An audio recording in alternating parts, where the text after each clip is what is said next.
कधीच जगण्याचा कंटाळा येणार नाही. फक्त या 18 गोष्टी करा. 1.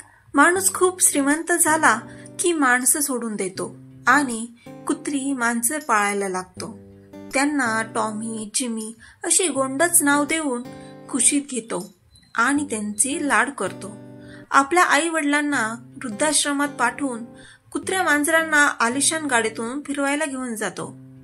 धार्मिक कार्यामध्ये रुची घेतो. दाद नर्म करायला लागतो. 2. कुत्र कितीही प्रामाणिक असलं तरी त्याला बोलता येत नाही आणि आपल्या भावना कळत नाही. तुमचं मन हलकं करण्यासाठी तुम्हाला माणसाची गरज लागते, हे विसरू नका. 3. आयुष्यभर मेहनत करून सरळ मार्गाने पैसा कमवा. यापेक्षा दुसरं सुख आणि समाधान नाही. गैरमार्गाने कमवलेले पैसे तुम्हाला कधीही सुख आणि समाधान देणार नाही. हे सत्य माहीत असूनही अनेक लोक पैसे कमवण्यासाठी वाईट मार्गाला जातात. 4. राहण्यापुरतं घर बांधा. खूप जास्त पैसा अडका, प्लॉट, शेती याच्या मागे लागू नका. आणि आता आपल्याला 1 किंवा 2च मुलं असतात, त्यामुळे फार काही कमवून ठेवण्याच्या मागे लागू नका.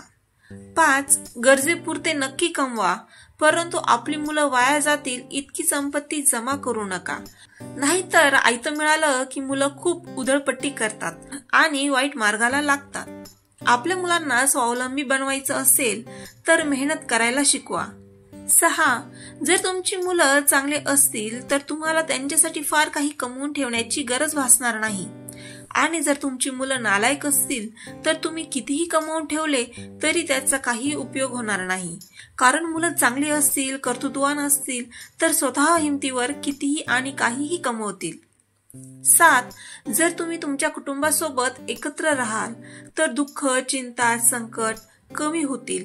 अर्थात यामुळे तुम्हाला उत्तम आरोग्याची हमी सुद्धा मिळेल. कोणतेही आजार मागे लागणार नाहीत. 8.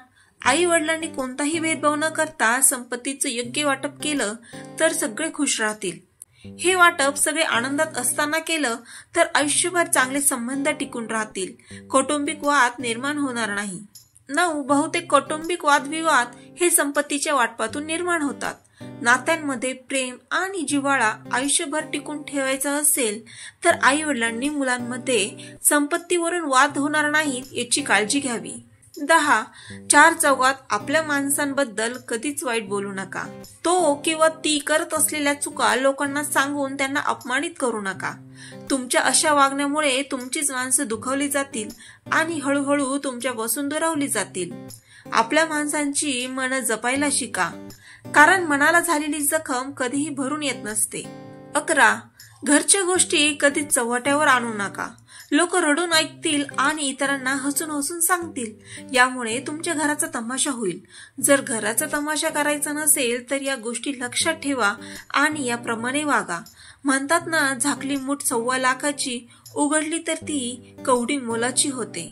12. घरातील सर्वांनी मिळून एकत्र राहावं. जर एकत्र राहाल तर प्रत्येक समस्येवर उत्तर सापडेल. कठीण प्रसंगात एकमेकांची मदत होईल आणि त्यामुळे घराची प्रगती होईल. एक काठी सहज तुटू शकते, पण त्या काठीची मोळी बांधली तर ती तोडणं अशक्य असतं. एकीचे बळ यालाच तर म्हणतात. 13. तुमच्या वडिलोपार्जित संपत्तीवर कधीच डोळा ठेवू नका. त्यापेक्षा स्वतःच्या मेहनतीने कमवा. तुमचं कर्तृत्व सिद्ध करा. त्यामुळे लोकांच्या मनात तुमच्याबद्दल आदर निर्माण होईल आणि तुम्हाला मान सन्मान मिळेल. 14. बहिणीने भावाला समजावून घेतलं पाहिजे. फक्त कायदा सांगतो म्हणून प्रॉपर्टीसाठी सख्या भावासोबत भांडत बसू नये. ज्या भावाला तुम्ही राखी बांधली त्या भावाच्या हातात बेडी पडेल असं काहीही करू नका. 15. एकमेकांकडे अधूनमधून येणं जाणं चालू ठेवलं पाहिजे. तो माझ्याकडे का येत नाही, त्याला माझ्याबद्दल काही वाटत असेल किंवा नाही, तो माझ्याबद्दल काय विचार करतो असे प्रश्न मनात येऊ देऊ नका. कारण विचार करून माणूस खचतो आणि अनेक आजार आपल्या मागे लावून घेतो. 16. धन संपत्ती जमा करण्यापेक्षा प्रेमाने माणसं जोडायला शिका. नाती जपून ठेवा, कारण अडचणीच्या वेळी तुम्हाला ही नाती उपयोगी पडतील. काही वेळा जोडलेली नाती ही रक्ताच्या नात्यांपेक्षा श्रेष्ठ ठरतात. 17. शक्यतो श्रीमंतांच्या घरी जाणं टाळावं. कारण तुम्ही सहज म्हणून जाता, परंतु त्यांना वाटतं की तुम्ही काहीतरी मदत मागायला आले आहात. तुम्हाला त्यांच्याकडून कसली तरी मदतीची गरज आहे असं त्यांना वाटतं. 18 बहिणीकडे भावाने अधूनमधून येणं जाणं चालू ठेवा. बहिणीला घरी बोलवत जा आणि बहिणीला सुद्धा मान द्यायला शिका. साऱ्यांची मन जपा, म्हणजे ही माणसं तुम्हाला जपतील. यामुळे तुम्ही आयुष्यभर निरोगी राहा. गोळ्या औषधं कमी होतील आणि दीर्घायुष्य मिळण्याची हमी देखील मिळेल. नाहीतर तुम्हाला अनेक आजार लागतील.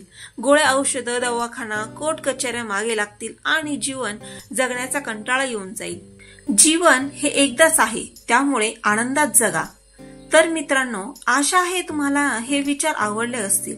असेच सकारात्मक विचार ऐकण्यासाठी माझ्या चॅनेलला लाईक, शेअर आणि सबस्क्राईब करायला विसरू नका. यामुळे आम्हाला नवीन व्हिडिओ बनवण्यासाठी प्रेरणा मिळते. पुन्हा भेटूया नवीन विचारांसह. तोपर्यंत धन्यवाद.